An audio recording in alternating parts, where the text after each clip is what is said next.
এরপরে দেখো কোনো বস্তুর ভর 100 কেজি প্লাস মাইনাস 2% এবং আয়তন 10 mq প্লাস 3% হলে ওই বস্তুর ঘনত্বের শতকরা ত্রুটি কত। দেখো একটু আগে আমরা একটা একটা সমাধান করলাম, যেখানে আমাদের আমি একটু দেখাই তোমাদের। এই সমাধানটা দেখো, একটু একটা গোলকের ব্যাসার্ধ পরিমাপের, এখানে এই ব্যাসার্ধটা ছিল 2.5 প্লাস মাইনাস 0.2 সেন্টিমিটার। সেন্টিমিটারটা কিন্তু ব্র্যাকেটের বাইরে ছিল, কিন্তু এখন আমরা যেটা সমাধান করছি এখানে খেয়াল করো যে এইখানে কেজিটা কিন্তু এইখানে আছে, এই যে কেজিটা এখানে আছে, তারপর এখানে ঘনমিটার এককটা কিন্তু ভিতরে আছে, এটা কিন্তু ব্র্যাকেটের বাইরে নাই। এইটা দ্বারা কিন্তু অন্য কিছু মিন করে। যদি ব্র্যাকেটের বাইরে থাকতো তাহলে কিন্তু সরাসরি আমি বলতাম যে এই বস্তুর ভরের ক্ষেত্রে এটা অ্যাকচুয়াল ভর আর এটা হচ্ছে ত্রুটিটা আমরা ধরতাম 2%, কিন্তু বাইরে থাকার কারণে আমার কিন্তু এটা এই বস্তুর ঘনত্বের ক্ষেত্রে এটা কিন্তু আমার বের করে নিতে হবে। তো দেখো এই বস্তুর ভর আমরা যদি এম ধরি, এম ইকুয়াল টু আমার দেওয়া আছে 100 কেজি প্লাস মাইনাস 2%। কার 2%? এই 100 কেজি এর 2%, তাহলে 100 এর 2%, 100 এর 2%। এখন আমি এখানে কেজি লিখতে পারি, তার মানে আমি এটাকে লিখতে পারি 100 প্লাস মাইনাস এখানে 2, 100 প্লাস মাইনাস 2 কেজি। সো দেখো আমি কেজিটাকে সিস্টেম করে বাইরে নিয়ে আসলাম। এখানে একটু খেয়াল করো, এখানে 100 কেজি প্লাস মাইনাস 2%, তার মানে কি 2%টা কার? এই 100 কেজি এর 2%, তার মানে আমি দেখো 100 কেজি প্লাস মাইনাস 2%, 100 এর 2%, এই জন্য আমি এখানে কেজি লিখতে পারছি। তার মানে আমরা এখান থেকে লিখতে পারি 100 plus minus 2 KG, 100 plus minus 2 KG. একইভাবে এর যে আয়তন দেওয়া আছে 10 mq প্লাস মাইনাস 3%, মানে কি এই 10 mq এর 3%, এখানে আমরা এককটা লিখতে পারবো। তাহলে দেখো এই যে 10 প্লাস এটা মানে 10 ইন্টু 3/100। এখন আমি বাইরে এটা লিখতে পারি, এককটা লিখতে পারি। তাহলে এখানে আমার কি দাঁড়াচ্ছে 10 প্লাস 3/100। সো এটা দাঁড়ায় এই 0 কেটে গেলে এটা 0.3 ঘনমিটার। দ্যাট মিনস এখানে এটা হচ্ছে আমার বস্তুর ভর এম, আর এটা কিন্তু ডেল এম। এখানে আয়তন এটা আমাদের অ্যাকচুয়াল আয়তন, আর এটা কিন্তু ডেল ভি। তাহলে আমি এখন ঘনত্বের শতকরা ত্রুটি বের করতে পারবো। দেখো ঘনত্ব রো ইকুয়াল টু কি? Rho equal to M by V, ঘনত্বের শতকরা ত্রুটি ডেল রো বাই রো এর পার্সেন্টেজ, কারণ আমরা বলছি শতকরা ত্রুটির ফর্মুলা এর আগেও আমরা শিখছি, এটা সমান del M by M plus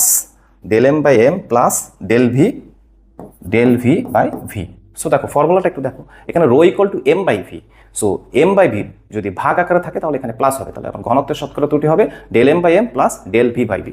যেমন দেখো আরেকটা আমি এক্সাম্পল একটু দেখাই, তাহলে তোমাদের বুঝতে সুবিধা হবে। যেমন আমরা সরল দোলকের ক্ষেত্রে সরল দোলকের দোলনকাল কি জানি, এটাও আসে টি ইকুয়াল টু 2π√L/g।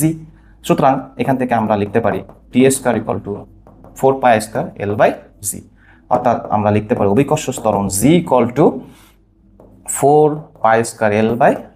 তো অনেক সময় আমাদের এই এল এবং টি এর মান দেওয়া থাকবে, একটা ক্ষেত্রে এল এবং টি এর মান দেওয়া থাকবে, সেখান থেকে আমার অভিকর্ষ ত্বরণের শতকরা ত্রুটি বের করতে বলতে পারে।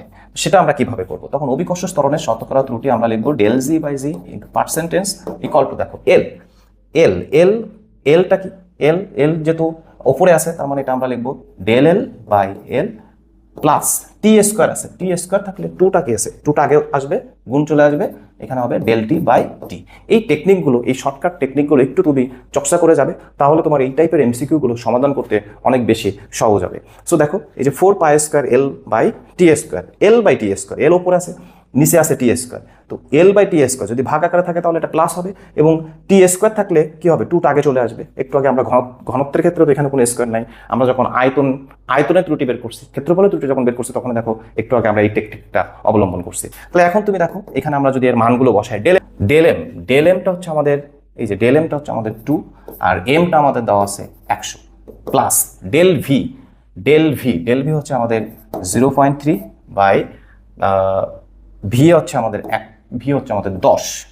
সো দেখো এটা যদি আমরা এখন ক্যালকুলেশন করি তাহলে আমাদের কত আসে, 2/100 প্লাস 0.3/10, 0.05 এর টোটালটার সাথে কি আছে, যেহেতু শতকরা বলছে তার মানে কি পার্সেন্টেজ 100%, তো এর সাথে গুণ হবেই। সো এটাকে আমরা করলে আসে 0.05 ইন্টু 100%। তো একে যদি আমরা এখন 100 দিয়ে গুণ করি তাহলে আসে 5%। 100 দিয়ে গুণ করলে এটার অ্যান্সার আসবে 5%। 5%। সুতরাং আমার অপশানে দেখো 2 নম্বরে আমার 5% আছে। সুতরাং এই এমসিকিউটা কিন্তু গুরুত্বপূর্ণ। এটা দেখো যশোর বোর্ড 17 সালে এটা আসছে, এবং এইখানে এই টেকনিকটা যদি তুমি মনে রাখো তাহলে এই টাইপের এমসিকিউ কিন্তু অনেক বেশি আসে। একটা এমসিকিউ আমি দেখছি যেখানে সরল দোলকের ক্ষেত্রে তার কার্যকরী দৈর্ঘ্য এবং দোলনকাল দেওয়া আছে, ঠিক এভাবেই তার কার্যকরী দৈর্ঘ্য এবং দোলনকাল দেওয়া আছে, দিয়ে সেখান থেকে বলছে যে তার অভিকর্ষ ত্বরণ নির্ণয় শতকরা ত্রুটি কত। সুতরাং এই ফর্মুলার এই টেকনিকটা মনে রাখবা। যদি ভাগ আকারে থাকে তাহলে এটা প্লাস হবে, পাওয়ার থাকলে সেটা সামনে চলে আসবে।